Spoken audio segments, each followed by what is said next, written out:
Semua orang di dalam kehidupan dunia itu pernah atau bahkan sering merasakan lelah. Karena dunia ini adalah tempat orang bermujahadah. Semuanya diraih dengan mujahadah. Gak ada yang didapatkan di dunia ini dengan cara yang mudah.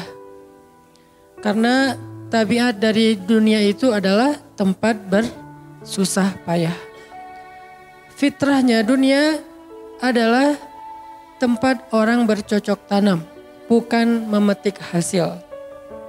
Yang namanya bercocok tanam, kalau kita melihat pada kehidupan para petani atau para pekerja di ladang, di sawah, di kebun, maka kita akan melihat akan melihat kelelahan, keletihan, dan kesusah payahan yang luar biasa. Itulah tabiat dunia. Berbeda dengan tabiat di surga. Di surga itu semuanya akan didapatkan dengan cara yang mudah. Bahkan sebagian riwayat mengatakan seorang perempuan di surga apabila inginkan seorang anak, maka Allah Subhanahu wa taala akan memberikan anak padanya saat itu juga tanpa harus bersusah payah mengandung selama 9 bulan. Saat ini pengen punya anak dengan spesifikasi tertentu, maka saat ini juga dia akan diberikan anak bayi tanpa harus mengandung 9 bulan lamanya. Tanpa harus susah-susah menyusui. Allah akan datangkan untuk dia bayi yang dia sukai, kemudian Allah datangkan orang-orang yang akan pelayan-pelayan yang akan merawat dan membesarkan bayi itu untuk dia. Karena di sana dia adalah seorang ratu yang tidak perlu lagi bersusah payah. Di surga itu ketika seseorang menginginkan makanan, maka Allah Subhanahu wa taala mendatangkan untuknya makanan dengan cara yang sangat mudah. Bahkan ketika dia menginginkan buah-buahan, maka pohon itu akan menunduk untuknya sehingga dia bisa memetik buahnya tanpa harus bangun dari tempat duduknya jika dia menginginkan itu. Tetapi kalau dia menginginkan sesuatu yang lebih, misalnya dia ingin berjalan-jalan di kebun-kebun di antara banyak kebun surga, lalu dia ingin merasakan memetik pohon sendiri sambil membawa keranjang-keranjang yang indah, maka Allah juga akan memperkenankan keinginannya. Kaifa yasha, sebagaimana yang dia inginkan. Berbeda dengan dunia. Di dunia, apapun yang kita inginkan itu harus melalui mujahadah, melalui ikhtiar. Bahkan ketika kita ingin menjadi orang yang sekedar tidur-tiduran pun, Allah Subhanahu wa taala mentakdirkan tidur pun lelah. Tidur aja capek. Duduk capek. Ada orang yang duduknya capek akhirnya dia berdiri. Ya. Ada orang yang capek berdiri akhirnya pengen duduk. Kapan duduknya capek pengen berdiri? Salah satu yang sering saya alamin itu kalau lagi naik pesawat. Apalagi pesawat penerbangan 9 jam, 10 jam itu pasti capek banget duduknya tuh.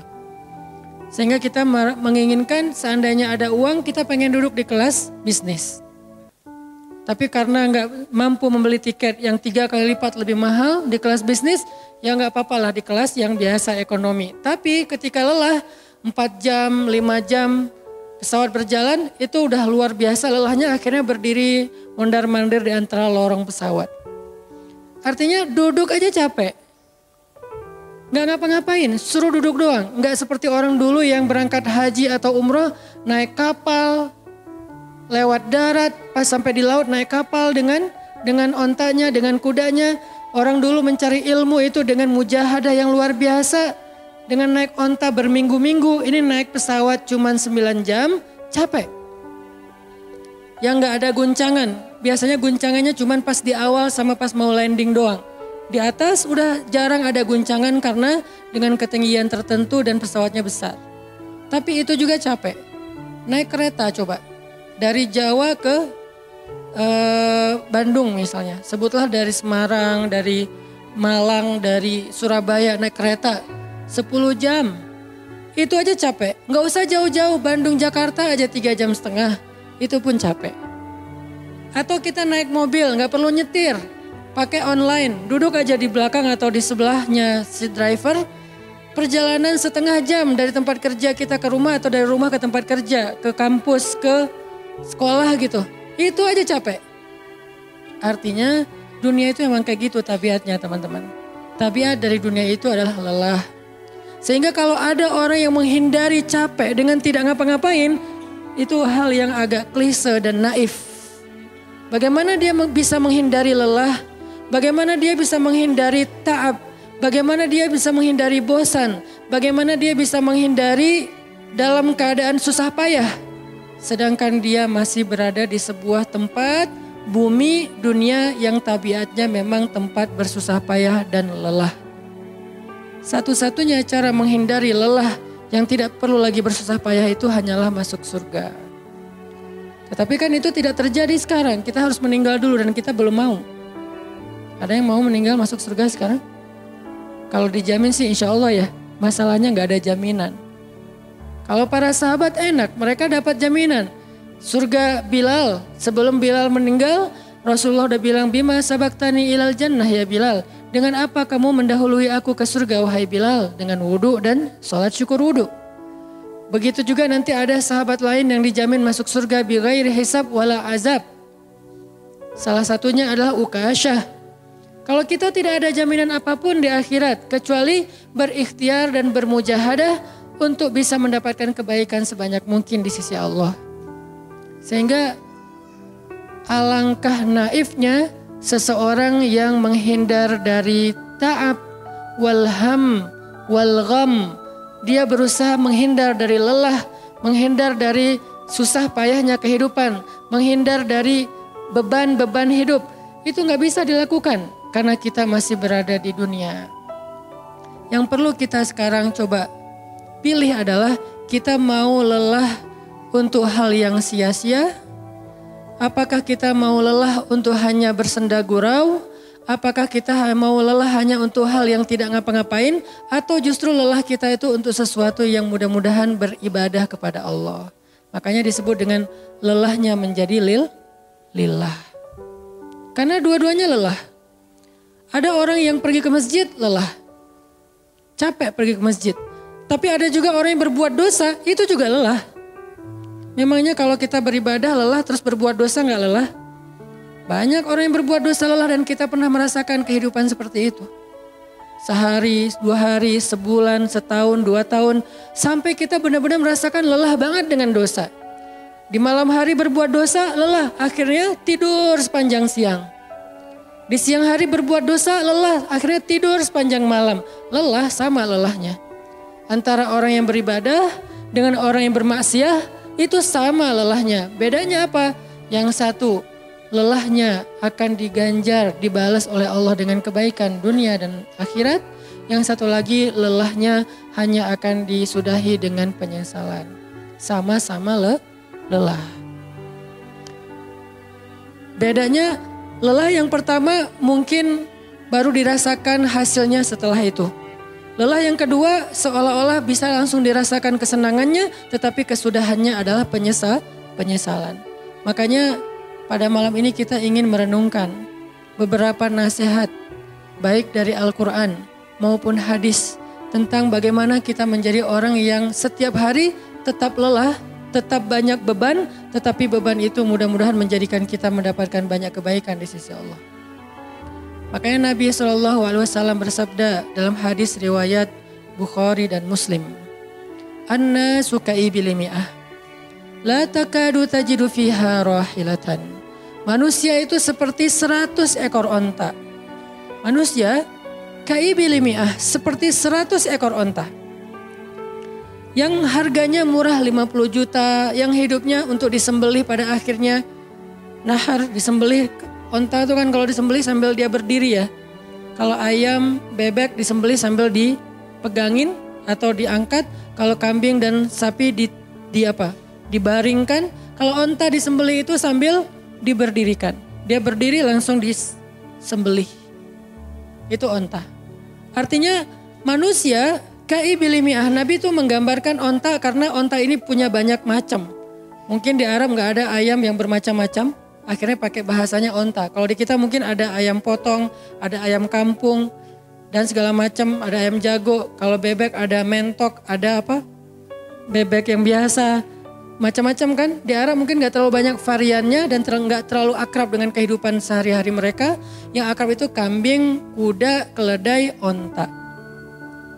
Akhirnya Nabi mengatakan, Anna suka ibilimi'ah. Nabi seolah-olah mengambil sebuah perumpamaan. Dan perumpamaan ini bisa kita ganti dengan culture yang berbeda di setiap negara. Tetapi perumpamaan yang paling baik itu adalah onta. Anna suka ibilimi'ah. Manusia itu seperti 100 ekor onta ibil. Onta potong. Yang hidupnya hanya untuk disembelih oleh tuannya. Kemudian dagingnya dimakan atau dijual. Kenapa bisa begitu murahnya? Cuma 50 juta, 40 juta dan berakhir dengan disembelih. Karena onta ini hidupnya tidak istimewa. Dia hidup hanya untuk makan, minum, tidur, dan berkembang biak. Cuman itu misi dari kehidupan dia. Makan, minum, tidur, berkembang biak. Udah itu doang. Setiap hari kerjanya makan aja. Lihat hewan ternak ngapain? Merumput aja setiap hari. Gak ada hewan ternak yang tiba-tiba dia lagi ngapain? Lagi sholat. Gak ada. Hewan ternak misalnya lagi ngebantuin tetangga, nggak ada. Hewan ternak lagi menjenguk yang sakit, nggak ada. Hewan ternak yang lagi menyelesaikan hajat saudaranya, hewan ternak yang lagi dengerin curhat, nggak ada. Kenapa? Karena tugas misi kehidupan mereka itu cuma diciptakan untuk makan, minum, tidur, berkembang biak, udah. Ini namanya kalau di antara onta namanya ibil. Yang hidupnya itu sesederhana itu. Nggak ada yang rumit, nggak ada yang terlalu berlebihan. Dan an-nasu, manusia secara umum mirip dengan ibil. An-nasu ka ibili mi'ah. Jadi kalau kita bandingkan dari 100 orang itu hampir semuanya seperti ibil. Misi hidupnya itu hanya untuk dirinya.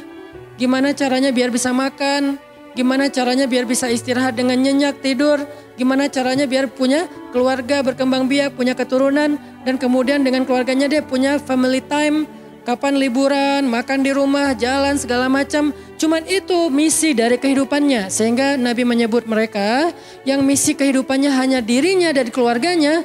Kaibili mi'ah, seperti 100 ekor onta. Kurang istimewa. Orang yang hidupnya hanya untuk dirinya dan keluarganya itu kurang istimewa. Sehingga disebut dengan ibili mi'ah, 100 ekor onta. Tapi nggak hina, tidak rendah, tidak mungkin melenceng, sesat segala macam, enggak. Dia tetap tidak haram, tidak najis. Nabi tidak mengumpamakan manusia seperti seekor anjing, seperti seekor babi, enggak. Karena itu najis, haram dan seterusnya. Onta, makhluk yang hewan yang baik, cuman tidak istimewa. Di sini tidak ada judgement. Nabi itu orang yang nggak suka menjudge. Nabi nggak mengatakan manusia ini semuanya apa misalnya dengan kalimat celaan, keledai, enggak. Manusia ini apa misalnya hewan yang najis, enggak. Nabi mengatakan an-nasu kaibili mi'ah, manusia itu seperti 100 ekor onta. La takadu tajidu fiha rahilatan. Hampir-hampir di dalam 100 ekor onta itu kamu nggak mendapati satu pun onta yang dikenal dengan nama rohilatan. Rohilah itu dari kata rihlah. Rihlah itu udah jadi bahasa Indonesia, rihlah. Kemudian di Inggris-Inggris kan jadi traveling, trip, segala macam. Rohilah dari kata rihlah. Apa itu rohilah? Onta yang bertugas untuk membawa beban tuannya dalam perjalanan panjang, baik itu berdagang maupun berperang. Dia punya misi lain selain makan, minum, berkembang biak, terus dipotong. Enggak, misinya lebih keren. Apa? Membawa beban. Membawa beban tuannya. Itulah rohilah. Sehingga punggungnya adalah punggung yang berkah karena di atas punggung itu ditaruhkan beban terus menerus oleh tuannya.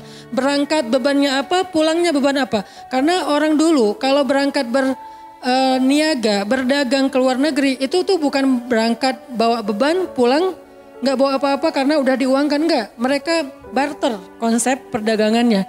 Kalau berangkatnya bawa kain, pulangnya nanti bawa karpet. Berangkatnya bawa gandum, pulangnya nanti bawa sutra misalnya. Tetap aja ada beban karena mereka berangkat jual apa misalnya ke Syam, dari Mekah ke Damaskus. Nanti pulangnya dari Damaskus ke Mekah bawa lagi barang-barang Damaskus yang bisa dijual di Mekah. Pas berangkat bawa barang Mekah yang bisa dijual di Damaskus. Pas pulang membawa barang Damaskus yang bisa dijual di Mekah. Li'ilafi Quraisy ilafihim rihlatash syita'i was-saif. Rihlah syita'i was-saif. Mereka melakukan rihlah pada musim dingin dan musim panas. Itulah ilafu Quraisy, kebiasaan orang-orang Quraisy. Ilafu Quraisy, kebiasaan tradisi orang Quraisy. Apa tradisinya? Berdagang di musim dingin dan di musim panas. Barang dagangannya beda-beda. Kalau musim dingin yang dibawa itu bahan-bahan jaket. Bahan-bahan untuk menghangatkan tubuh.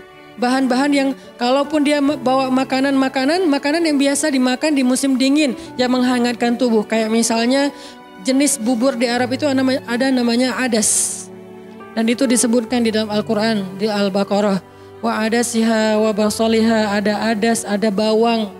Adas itu salah satu makanan kesukaan orang Arab di musim dingin. Karena kalau makan adas kayak bubur gitu, dia badannya menjadi hangat. Jadi kayak menghangatkan tubuh gitu. Artinya syita'i was-saif, di musim dingin dan di musim panas, dua-duanya ada barang yang didagangkan. Dan itu adalah ilafu Quraisy, kebiasaan tradisi orang-orang Quraisy. Rihlah. Siapa yang akan dibawa rihlah? Apa yang akan membawa barang dagangan mereka ketika rihlah? Namanya onta rohilah. Onta yang mengangkut beban barang tuannya. Rohilatan. Sehingga onta ini adalah onta yang lebih kuat fisiknya. Onta ini onta yang lebih tangguh perjalanan walaupun mengalami badai. Onta ini onta yang lebih kuat ingatannya sehingga dia menghafal jalan yang dilaluinya. Walaupun terjadi badai dia nggak tersesat. Jarang onta rohilah tersesat. Biasanya yang tersesat itu ibil. Ibil kalau ditaruh di tengah padang pasir, terjadi badai terus bekas jalannya ketutup dengan pasir, dia bingung. Itu ibil. Sehingga kalau kita baca cerita-cerita tentang orang yang tersesat di padang pasir, rata-rata istilahnya kalau nggak jamal ya ibil. Kalaupun ada onta rohilah yang tersesat berarti badainya parah banget. Kalau ada hadis onta rohilah tersesat berarti badainya parah banget. Artinya rohilah ini ingatannya kuat. Dia kalau lewat satu jalan, setahun kemudian lewat lagi dia masih hafal. Itu rohilatan. Dalam teknologi sekarang kita nyebutnya dengan map. Ada banyak platform aplikasi map digital yang membuat kita bisa menghafal jalan. Dan diupdate terus, jalan ini sekarang macet segala macam. Rohilatan punya kemampuan membaca jalan walaupun mungkin berbeda dengan teknologi sekarang. Itu namanya rohilatan. Ini kata Nabi, la takadu tajidu fiha rohilatan. Manusia itu seperti 100 ekor onta. Dan di antara 100 ekor onta itu atau 100 orang itu hampir kamu tidak mendapati satupun yang bernama rohilatan yang mampu mengangkat beban lebih. Sehingga di sini Nabi SAW seolah-olah mengajarkan kita, memotivasi kita agar belajar menjadi rohilah. Manusia itu baru istimewa kalau dia menjadi rohilah. Kalau dia mengangkut banyak beban. Kalau dia menjadi orang yang paling banyak bermanfaat untuk orang lain. Makanya muncullah hadis, khairun nas anfa'uhum linnas. Inna ahabban nasi ilallah anfa'uhum linnas. Dua riwayat hadis yang berbeda. Sebaik-baik manusia, kalau dalam analogi yang pertama, sebaik-baik onta adalah rohilatan. Bukan ibil, bukan nakoh, bukan jamal. Sebaik-baik onta rohilatan. Kenapa kok rohilatan? Karena dia yang paling bermanfaat, soalnya dia yang paling banyak mengangkut beban. Sehingga dengan analogi tentang onta rohilah, kita menerjemahkan hadis khairun nas, sebaik-baik manusia dengan istilah khair. Arti khair itu memberi lebih, arti khair itu bermanfaat. Khairun nas anfa'uhum linnas. Sebaik-baik manusia yang paling bermanfaat untuk orang lain. Dalam riwayat yang lain, inna ahabban nasi ilallah. Sesungguhnya orang yang paling dicintai Allah di antara manusia, anfa'uhum linnas, yang paling bermanfaat untuk orang lain. Itu yang paling dicintai Allah di antara manusia. Muncul lagi hadis yang mirip. Inna ahabbal a'mali ilallah sururun tudkhiluhu ala qalbi muslim. Sesungguhnya perbuatan, amal soleh, aktivitas, pekerjaan yang paling disukai Allah di antara yang kita lakukan dalam kehidupan sehari-hari adalah membahagiakan hati orang lain. Ini semuanya hadis-hadis yang memiliki makna yang sama, yaitu menjadi pengangkut beban. Lelah Ustadz, lelah. Nggak ngangkut beban, lelah juga. Ngangkut beban, lelah juga. Cuman bedanya orang yang lelah tanpa mengangkut beban, hidupnya penuh dengan keluh kesah, tidak ada yang menghargai, tidak dimuliakan, akhirnya dia ngeluh. Ada kan banyak orang yang ngeluh karena merasa dirinya nggak dihargai orang lain. Tetap aja ngeluh. Ada juga yang ngeluh karena terlalu banyak beban. Padahal dua-duanya sama-sama ngeluh, kenapa nggak memilih yang lebih baik? Memangnya kalau kita nggak ngangkut beban, kita nggak akan berkeluh kesah. Ngeluh. Ngeluhnya mungkin bukan capek. Ngeluhnya nggak ada yang hargai. Dan itu udah sunnatullah. Kalau kita pengen dihargai, pengen dimuliakan, kita harus menjadi orang yang paling rahilah, yang paling banyak ngangkut beban. Gak bisa kita jadi ibil tapi pengen diperlakukan seperti rahilah, itu gak bisa. Kita tuh ibil, hidupnya untuk diri sendiri, gak bantu siapa-siapa, gak peduli dengan siapa-siapa. Harta kita gak bermanfaat untuk orang lain, pikiran kita gak bermanfaat untuk orang lain, lisan kita tidak bermanfaat untuk orang lain, wawasan kita tidak bermanfaat untuk orang lain. Apalagi tenaga kita gak bermanfaat untuk orang lain, skill kita gak bermanfaat untuk orang lain. Semua tentang diri kita hampir tidak bermanfaat untuk orang lain. Lalu kita ingin dihargai seperti orang yang paling bermanfaat. Ini naif, klise, gak ada seperti ini, bukan sunnatullahnya. Karena seseorang itu diberi balasan sesuai dengan mujahadah. Al-jaza ala qadril masyaqqah. Balasan tergantung susah payahnya dalam berikhtiar. Siapa yang mujahadahnya lebih, maka rewardnya lebih, jazanya lebih. Jadi saya kadang-kadang ngerasa, dulu saya juga pernah merasa kayak gitu. Kenapa kok dia dihormati saya enggak? Kita enggak boleh cemburu tanpa alasan. Seolah-olah misalnya harusnya hormati semua orang dong, enggak bisa. Itu udah fitrah manusia dan sunnatullah dalam kehidupan di dunia. Kalau kita pengen dihormati orang, kita harus menjadi rahilah.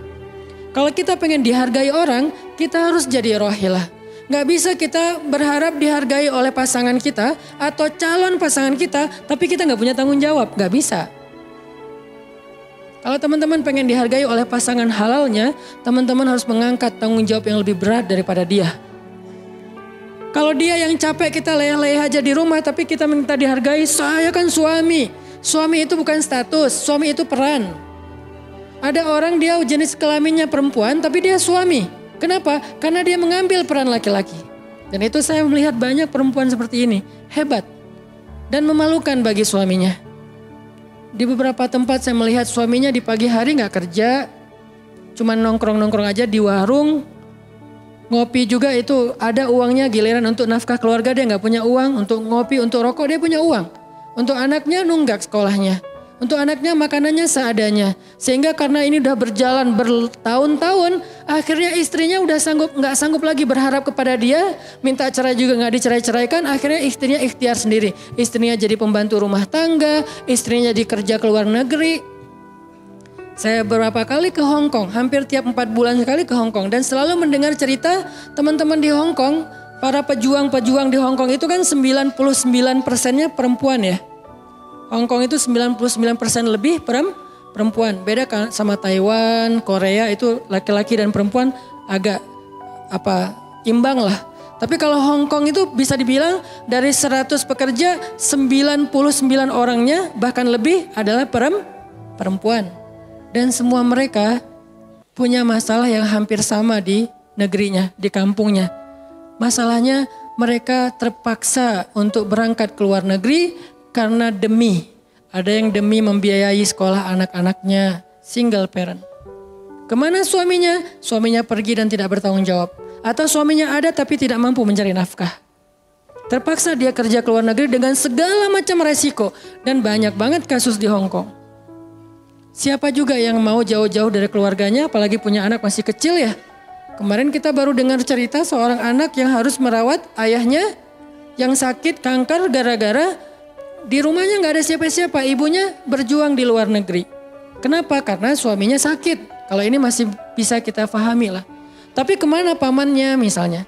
Kemana misalnya kakaknya? Nggak tahu punya kakak atau gimana. Nggak tahu kondisi pamannya. Yang jelas bahwa ternyata kita itu dihargai itu bukan karena kita berstatus suami.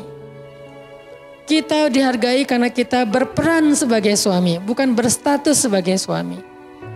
Kalau suami pengen dihargai, ambillah peran suami. Laki-laki pengen dihargai, ambillah peran laki-laki. Apa peran laki-laki? Tanggung jawab. Ambil sebanyak mungkin.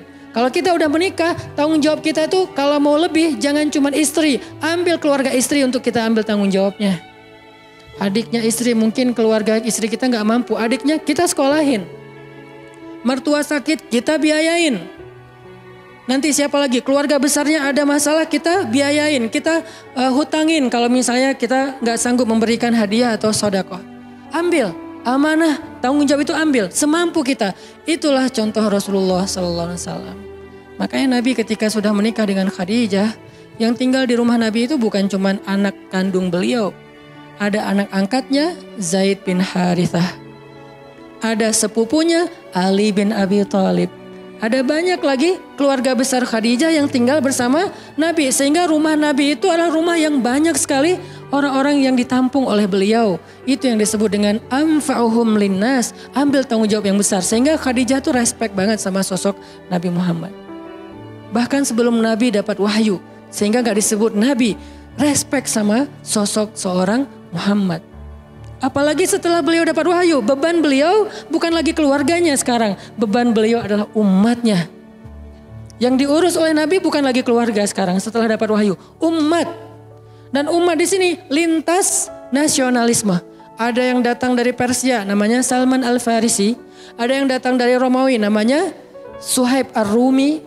Ada banyak sahabat-sahabat yang lintas kabilah. Bukan hanya orang Quraisy. Ada yang datang dari Yaman. Termasuk Sumayyah dengan Yasir, keluarga yang pertama syahid dalam Islam. Ini dari Yaman. Kemudian pindah lagi ke Madinah yang bukan orang-orang Quraisy. Di sana ada Bani Mudhar dari kabilah Aus dan Khazraj. Nanti berkembang lagi sampai ke Asia, Eropa dan seterusnya. Inilah bebannya Rasulullah SAW. Sehingga Allah menyebutnya dengan istilah rahmatan lil alamin. Rahmah. Tahu arti rahmah? Rahmah itu kasih sayang. Maksud kasih sayang, memberi sayang. Kasih sayang, bukan minta disayangi. Jadi kalau kita mau berkasih sayang, ya kasih sayangnya. Jangan sayangi saya dong, itu bukan kasih sayang, namanya terima sayang. Bukan kasih sayang, terima sayang. Minta sayang. Itu namanya bukan rahmah, bukan mawaddah. Yang namanya rahmah, kasih sayangnya. Kalau kita nggak punya sayang berarti kita nggak punya rahmah. Apa bentuk sayang kita? Perhatian. Apa bentuk sayang kita? Perasaan. Apa bentuk sayang kita? Dengan harta. Itu sayangnya. Dan Nabi, wa ma arsalnaka illa rahmatan lil alamin. Tidaklah kami mengutus engkau Muhammad kecuali untuk menjadi kasih sayang kepada alamin. Arti rahmah dalam tafsiran yang lebih luas, menyelesaikan hajat manusia seluruh alam. Seluruh alam. Itulah kenapa Nabi Muhammad menjadi orang yang paling mulia. Karena yang diambil bebannya itu bukan satu keluarga Khadijah.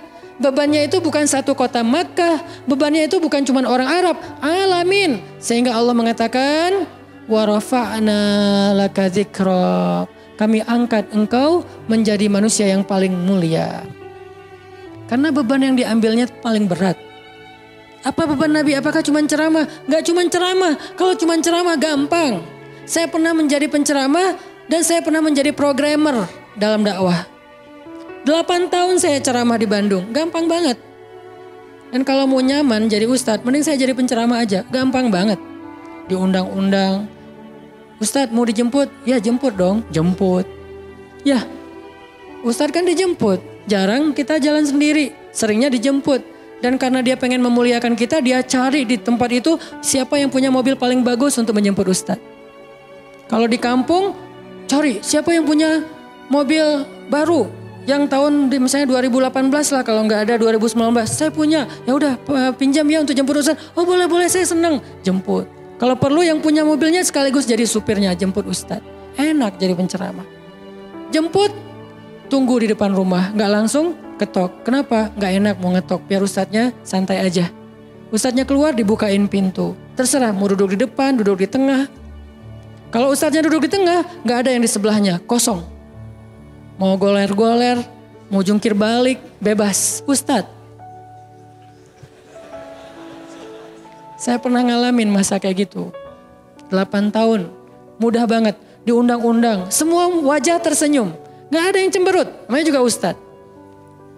Selamat datang ustadz, alhamdulillah bisa ketemu sama ustadz, silakan. Duduk dikasih makanan yang paling baik. Dihidangkan segala macam, minuman aja 5 jenis.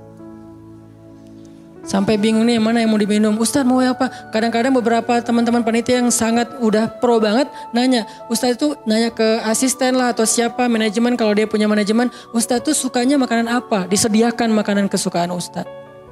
Kalau ke Bandung Ustadz senangnya makan apa? Disediakan makanan khas Bandung kesukaannya Ustadz. Dicari dari restoran terbaik yang ada di kota itu. Ini perlakuan terhadap Ustadz. Nyaman banget kalau ceramah tuh. Ceramah berapa lama? Terserah Ustadz. Kalau lagi mood 3 jam.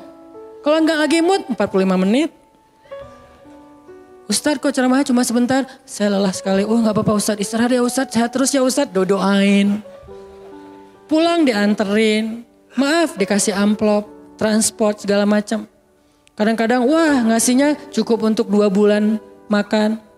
Masya Allah enak. Kalau cuman yang disebut dengan rahmatil alamin itu cuman ceramah, itu bukan rahmatil alamin. Walaupun itu salah satu kebaikan. Tapi kemudian setelah 8 tahun saya berdakwah dengan ceramah, saya mengubah konsep dakwah saya menjadi programmer. Memprogram masjid. Al-Latif. Saya ngomong dengan Pak Iman beri saya kesempatan memprogram Al-Latif. Bikin gerakan, bikin dakwah. Bukan masjid yang memprogram, kemudian ustadz mengisi. Itu salah. Menurut saya, keliru kalau masjid membuat program, ustadz cuma mengisi program itu. Keliru. Ustadz yang program, masjid fasilitasi, nanti insya Allah akan berkah. Alhamdulillah Pak Iman, Ketua DKM Al-Latif sepakat. Ya udah ustadz silakan, mangga. Dikasih waktu 2 tahun. Kalau nggak ada perubahan diambil alih. Dalam 2 tahun kita coba program dari awal. Bikin gerakan anak muda, pemuda hijrah lahir waktu itu. Mulai programming, gimana caranya biar masjid rame. Dari yang cuma 20 orang kajian setiap Rabu malam, dari dulu udah Rabu malam. Yang hadir berapa orang? 20 orang. Kalau Persib lagi main, libur. Semua pada nonton. Malah sering lagi libur. Kadang-kadang Persib gak main. Terus yang main siapa? Yang main Piala Eropa kah, Piala Champion kah, Liga Eropa, Piala Dunia, libur. Akhirnya berkembang pelan-pelan jadi setengah masjid. Satu masjid membludak keluar masjid sampai ke Jalan Cendana. Akhirnya pindahlah ke masjid ini. Kenapa? Karena udah gak nampung. Gak enak juga dengan tetangga karena parkirnya kemana-mana. Kan kita pindah ke sini karena Al-Latif gak nampung. Nah ketika dakwah berubah menjadi programmer, bebannya beda. Udah gak kayak dulu, enggak beda. Pergi taklim, pergi sendiri.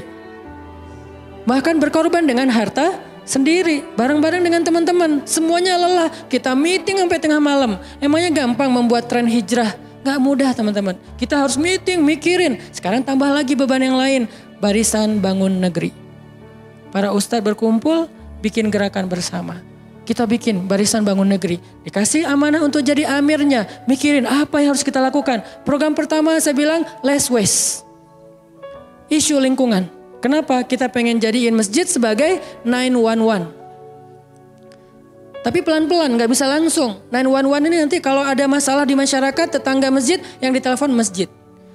Anak saya sakit, telepon masjid. Ada yang meninggal, telepon masjid. Ada yang pingsan, telepon masjid. Ada yang baru diputusin, telepon masjid. Sampah ini udah darurat. Bandung ini hanya batas deadline penanganan sampah kita kalau kata Pemkot itu sampai 2023. Kalau kita nggak punya alternatif, ini akan jadi masalah besar. Jakarta, saya kemarin ke Jakarta sampai 2022, lebih cepat sedikit daripada Bandung. Artinya mereka hanya bisa menampung sampah sampai 2022. Sisanya kalau nggak ada solusi alternatif, maka akan terjadi masalah besar, tumpuk sampah di depan rumah masing-masing selama nggak usah sebulan, seminggu aja gimana rasanya. Nggak ada yang ngambil sampah di depan rumah kita. Seminggu aja. Petugas sampah nggak ngambil sampah di depan kos-kosan, di depan rumah.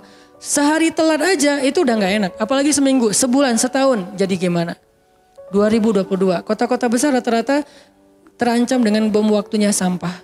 Kita angkat less waste supaya masjid menjadi salah satu media komunikasi antara Pemprov, Pemkot, pemerintah kepada publik. Kenapa? Soalnya trust publik kepada masjid itu bagus. RT RW bikin program pungut sampah edukasi dan campaign tentang sampah, yang datang sedikit. Kalau RT RW bikin program hari Minggu yuk kita bikin gerakan pungut sampah, sedikit yang datang. Tapi masjid bikin taklim, yang datang ribuan, apalagi 2-3 tahun terakhir alhamdulillah luar biasa. Sehingga masjid punya potensi untuk mengkomunikasikan masalah ini kepada publik. Saya ajaklah teman-teman yuk kita bikin isu sampah dimulai dari masjid. Jalan 2 Bandung, Bintaro udah jalan. Next mau kita jalankan di Jogja, di Malang dan di Pontianak. Seluruh masjid di Indonesia. Programming, mikir. Harus ketemu dengan beberapa orang. Dan habis waktu saya dalam beberapa tahun terakhir bukan untuk dakwah tablik. Makanya udah jarang ceramah. Teman-teman kalau ngelihat ceramah Hanan Attaqi di Bandung cuma sekali seminggu. Itu juga kalau nggak libur ya. Kajian Rabu malam. Ustaz Hanan selain Rabu malam ngapain sih? Ustaz kosong nggak? Kosong saya bilang. Kenapa nggak mau isi jadwal? Kosong dari taklim tapi nggak kosong dari aktivitas. Sehari meeting bisa 5 kali. Dulu saya pernah yang kalau bahasa teman-teman tuh ngeprank jamaah, bukan ngeprank sebetulnya. Katanya Ustaz nggak datang, tiba-tiba datang kan? Itu tuh meeting 5 kali sehari dari pagi, siang, sore, menjelang maghrib, baru beres isya. Meeting dengan siapa aja Ustaz? Banyak hal yang harus kita bereskan untuk bisa memunculkan satu program kecil. Akhirnya beres isya, saya bilang masih ada jamaah enggak? Sebagian udah pulang Ustaz, tapi yang lain masih pada nunggu kasihan. Ya udah saya jalan aja ke sini naik motor, sampai di sini isya baru ngisi kajian. Artinya ternyata bebannya beda. Tapi rohilatan itu yang disebut dengan dakwahnya Nabi. Saya baru mengambil sebagian kecil dari banyak varian dari dan instrumen dakwah Nabi, itu cuma sebagian kecil memprogram. Baru masjid. Nabi itu alamin loh. Gimana mengubah kota Makkah yang dulunya kemusyrikan merajalela, perzinahan merajalela, kemudian anak perempuan dibunuh karena dianggap membawa sial, riba luar biasa, banyak yang dibunuh gara-gara gak mampu membayar hutang, dan perbudakan, dan banyak lagi masalah sosial. Bukan hanya masalah akidah dan ibadah. Akidah dan ibadah itu adalah inti masalahnya, kemudian merembet ke masalah sosial, biasanya kayak gitu. Kalau akidahnya melenceng biasanya sosialnya rusak, walaupun gak selalu kayak gitu juga sih.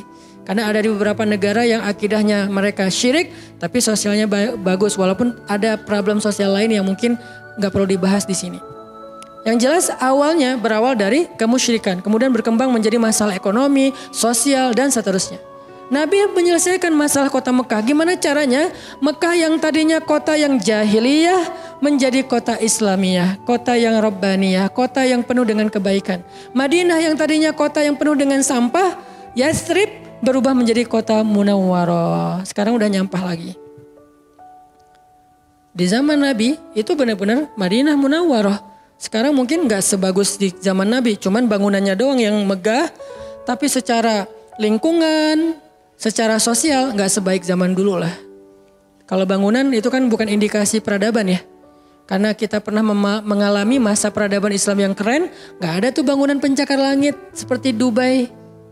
Kita di Dubai bangunan pencakar langit, tetapi secara peradaban ada masalah di Dubai, terutama masalah sosial. Di Arab Saudi, masalah lingkungannya luar biasa, salah satu penghasil sampah 10 besar di dunia.